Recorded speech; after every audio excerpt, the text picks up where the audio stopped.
പുറപ്പാട് അധ്യായം 34. വീണ്ടും ഉടമ്പടി പത്രിക. കർത്താവ് മോശയോട് അരുളി ചെയ്തു, ആദ്യത്തേതുപോലുള്ള 2 കൽപ്പലക ചെത്തിയെടുക്കുക. നീ ഉടച്ചു കളഞ്ഞ പലകകളിലുണ്ടായിരുന്ന വാക്കുകൾ തന്നെ ഞാൻ അതിലെഴുതാം. പ്രഭാതത്തിൽ തന്നെ തയ്യാറായി സീനായ് മലമുകളിൽ എൻ്റെ മുമ്പിൽ നീ സന്നിഹിതനാകണം. ആരും നിന്നോടൊന്നിച്ച് കയറി വരരുത്. മലയിലെങ്ങും ആരും ഉണ്ടായിരിക്കുകയും അരുത്. മലയുടെ അടുത്തെങ്ങും ആടുകളോ മാടുകളോ മേയരുത്.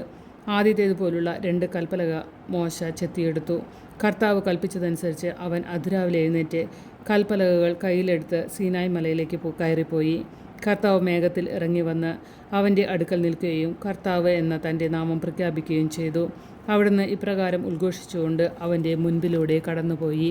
കർത്താവ് കാരുണ്യവാനും കൃപാനിധിയുമായ ദൈവം, കോപിക്കുന്നതിൽ വിമുഖൻ, സ്നേഹത്തിലും വിശ്വസ്തതയിലും അത്യുദ്ധാരൻ, തെറ്റുകളും കുറ്റങ്ങളും പാപങ്ങളും ക്ഷമിച്ചുകൊണ്ട് ആയിരങ്ങളോട് കരുണ കാണിക്കുന്നവൻ, എന്നാൽ കുറ്റവാളിയുടെ നേരെ കണ്ണടയ്ക്കാതെ പിതാക്കന്മാരുടെ കുറ്റങ്ങൾക്ക് മക്കളെയും മക്കളുടെ മക്കളെയും 3-4 തലമുറകളോളം ശിക്ഷിക്കുന്നവൻ.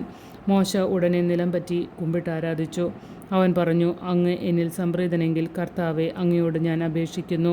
ഞങ്ങൾ ദുശാഠ്യക്കാരാണെങ്കിലും അങ്ങ് ഞങ്ങളോടുകൂടെ വരണമേ. ഞങ്ങളുടെ കുറ്റങ്ങളും പാപങ്ങളും ക്ഷമിക്കുകയും ഞങ്ങളെ അങ്ങയുടെ സ്വന്തമായി സ്വീകരിക്കുകയും ചെയ്യണമേ. അവിടുന്ന് അരുളി ചെയ്തു, ഇതാ ഞാൻ ഒരു ഉടമ്പടി ചെയ്യുന്നു.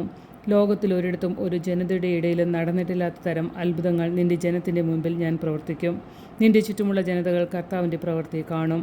നിനക്ക് വേണ്ടി ഞാൻ ചെയ്യാൻ പോകുന്നത് ഭയാനകമായ ഒരു കാര്യമാണ്. ഇന്ന് ഞാൻ നിന്നോട് കൽപ്പിക്കുന്നത് നീ അനുസരിക്കണം. നിന്റെ മുൻപിൽ നിന്ന് അമോര്യരെയും കാനാന്യരെയും ഹിത്യരെയും പെരിസ്യരെയും ഹിവ്യരെയും ജബൂസ്യരെയും ഞാൻ ഓടിക്കും. നിങ്ങൾ പ്രവേശിക്കുന്ന ദേശത്തെ നിവാസികളുമായി ഒരു ഉടമ്പടിയിൽ ഏർപ്പെടരുത്. ഏർപ്പെട്ടാൽ അത് നിങ്ങൾക്ക് ഒരു കെണിയായിത്തീരും.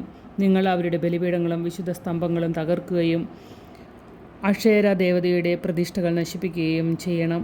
മറ്റൊരു ദൈവത്തെയും ആരാധിക്കരുത്. എന്തെന്നാൽ അസഹിഷ്ണു എന്നു പേരുള്ള കർത്താവ് അസഹിഷ്ണുവായ ദൈവം തന്നെ. ആ ദേശത്തെ നിവാസികളുമായി നിങ്ങൾ ഉടമ്പടി ചെയ്യരുത്.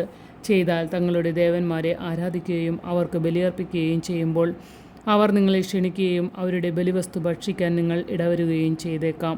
അവരുടെ പുത്രിമാരെ നിങ്ങളുടെ പുത്രന്മാരെ കൊണ്ട് വിവാഹം കഴിപ്പിക്കുകയും ആ പുത്രിമാർ തങ്ങളുടെ ദേവന്മാരെ ആരാധിക്കുകയും നിങ്ങളുടെ പുത്രന്മാരെ അതിനായി പ്രേരിപ്പിക്കുകയും ചെയ്തെന്ന് വരാം. നിങ്ങൾക്കായി ദേവന്മാരെ വാർത്തുണ്ടാക്കരുത്. പുളിപ്പില്ലാത്ത അപ്പത്തിൻ്റെ തിരുനാൾ നിങ്ങൾ ആചരിക്കണം. ഞാൻ കൽപ്പിച്ചിട്ടുള്ളതുപോലെ അബീബ് മാസത്തിൽ 7 നിശ്ചിത ദിവസങ്ങളിൽ നിങ്ങൾ പുളിപ്പില്ലാത്ത അപ്പം ഭക്ഷിക്കണം. കാരണം അബീബ് മാസത്തിലാണ് നിങ്ങൾ ഈജിപ്തിൽ നിന്ന് പുറപ്പെട്ടത്. ആദിജാതരെല്ലാം എനിക്കുള്ളതാണ്. ആടുമാടുകളുടെ കടിഞ്ഞൂലുകളും എൻ്റേതാണ്. കഴുതയുടെ കടിഞ്ഞൂലിനെ ഒരു ആട്ടിൻകുട്ടിയെ നൽകി വീണ്ടെടുക്കാം. വീണ്ടെടുക്കുന്നില്ലെങ്കിൽ അതിനെ കഴുത്ത് ഞെരിച്ച് കൊല്ലണം. നിങ്ങളുടെ പുത്രന്മാരിൽ എല്ലാ ആദിജാതന്മാരെയും വീണ്ടെടുക്കണം. വെറും കൈയോടെ ആരും എൻ്റെ മുൻപിൽ വന്നുകൂടാ. 6 ദിവസം നിങ്ങൾ ജോലി ചെയ്യുക. 7-ാം ദിവസം വിശ്രമിക്കണം. ഉഴവ് കാലത്തോ കൊയ്ത്ത് കാലത്തോ ആയാലും വിശ്രമിക്കണം. ഗോതമ്പ് വിളയുടെ ആദ്യഫലങ്ങൾ കൊണ്ട് നിങ്ങൾ വാരോത്സവം ആഘോഷിക്കണം. വർഷാവസാനം സംഭരണ തിരുനാളും. വർഷത്തിൽ 3 തവണ നിങ്ങളുടെ പുരുഷന്മാരെല്ലാവരും ഇസ്രായേലിൻ്റെ ദൈവമായ കർത്താവിന് മുമ്പിൽ ഹാജരാകണം. ഞാൻ നിങ്ങളുടെ മുമ്പിൽ നിന്ന് ജനതകളെ നിഷ്കാസനം ചെയ്യും. നിങ്ങളുടെ അതിർത്തികൾ ഞാൻ വിപുലമാക്കും. വർഷത്തിൽ 3 പ്രാവശ്യം നിങ്ങളുടെ ദൈവമായ കർത്താവിന് മുമ്പിൽ ഹാജരാകാൻ വേണ്ടി നിങ്ങൾ പോകുമ്പോൾ ആരും നിങ്ങളുടെ ഭൂമി കൈയെടുക്കാൻ ശ്രമിക്കുകയില്ല. പുളിപ്പുള്ള അപ്പത്തോടൊപ്പം എനിക്ക് രക്തബലി അർപ്പിക്കരുത്. പെസഹ തിരുനാളിലെ ബലിവസ്തു പ്രഭാതം വരെ അവശേഷിക്കുകയുമരുത്. ഭൂമിയുടെ ആദ്യ ഫലങ്ങളിൽ ഏറ്റവും മികച്ചത് നിങ്ങളുടെ ദൈവമായ കർത്താവിൻ്റെ ആലയത്തിൽ കൊണ്ടുവരണം. ആട്ടിൻകുട്ടിയെ അതിൻ്റെ തള്ളയുടെ പാലിൽ വേവിക്കരുത്. കർത്താവ് മോശയോട് അരുളി ചെയ്തു, ഈ വചനങ്ങൾ രേഖപ്പെടുത്തുക. നിന്നോടും ഇസ്രായേൽ ജനത്തോടും ഞാൻ ചെയ്ത ഉടമ്പടിയുടെ വ്യവസ്ഥകളാണിവ. മോശ 40 പകലും 40 രാവും കർത്താവിനോടുകൂടി അവിടെ ചെലവഴിച്ചു. അവൻ ഭക്ഷിക്കുകയോ പാനം ചെയ്യുകയോ ചെയ്തില്ല. ഉടമ്പടിയുടെ വചനങ്ങളായ 10 പ്രമാണങ്ങൾ അവൻ പലകകളിൽ എഴുതി. 2 സാക്ഷ്യഫലകങ്ങളും വഹിച്ചുകൊണ്ട് മോശ സീനായ് മലയിൽ നിന്ന് താഴേക്ക് വന്നു. ദൈവവുമായി സംസാരിച്ചതിനാൽ തൻ്റെ മുഖം തേജോമയമായി എന്ന കാര്യം അവൻ അറിഞ്ഞില്ല. അഹ്റോനും ഇസ്രായേൽ ജനവും മോശയുടെ മുഖം പ്രശോഭിക്കുന്നത് കണ്ടു. അവനെ സമീപിക്കാൻ അവർ ഭയപ്പെട്ടു. മോശ അവരെ വിളിച്ചു. അഹ്റോനും സമൂഹ നേതാക്കന്മാരും അടുത്തു ചെന്നു. മോശ അവരോട് സംസാരിച്ചു. അനന്തരം ജനം അടുത്തു ചെന്നു. സീനായ് മലയിൽ വെച്ച് കർത്താവ് തന്നോട് സംസാരിച്ചതെല്ലാം അവൻ അവർക്ക് കൽപ്പനയായി നൽകി. സംസാരിച്ച് തീർന്നപ്പോൾ മോശ ഒരു മൂടുപടം കൊണ്ട് മുഖം മറച്ചു.